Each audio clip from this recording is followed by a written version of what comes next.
तुम जवानी में रंगीन हो गई हो का? जवानों के लिए मशीन हो गई हो। आई हो दादा परमाणु बम कहाँ प्यार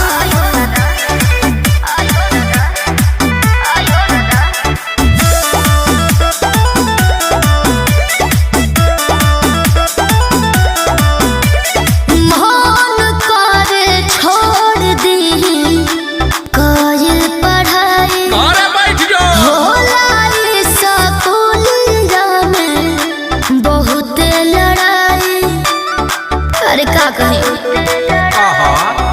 अरे मन करे छोड़ दी काजल पढ़ाई होला स्कूल में बहुत लड़ाई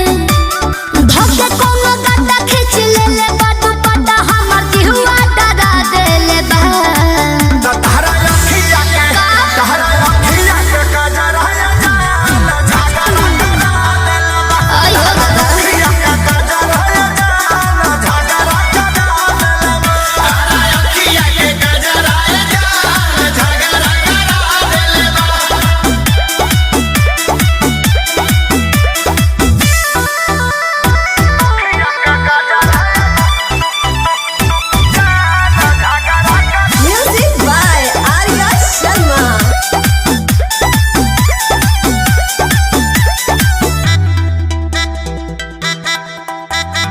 बढ़ला के हमरा आगे बढ़ला के लागत बाबू बड़ी डहवा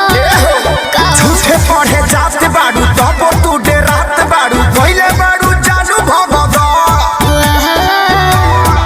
तहरा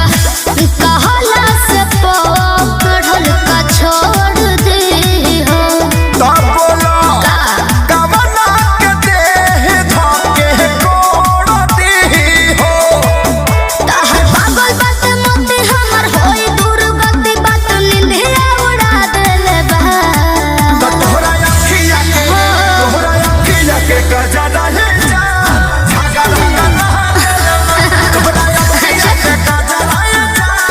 झगड़ा करना तोहरा अखिया के कजरा ले जा झगड़ा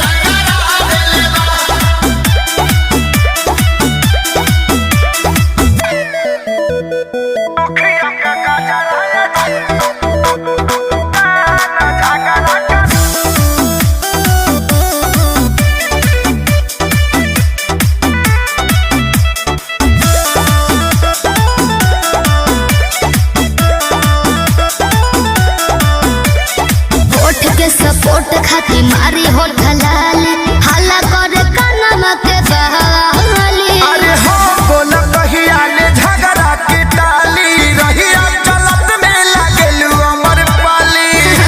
कि हमारा होए सन देखावे के तो हुनर बाटे हो तो अखिलेश खेसरी से बढ़ के छू छू लड़ा बाटे हो अच्छा मोनो भइल बता हो सभे कहे बाह वैसन रास्ता धरा देले बा तोहरा अखिया के जियो ब्यास तोहरा अखिया के कजरा जा हो गए तो अखिया के कजरा जा झगड़ा करा संजय विवेक जिला झुराइल महंगा पड़ जाइए बाबी।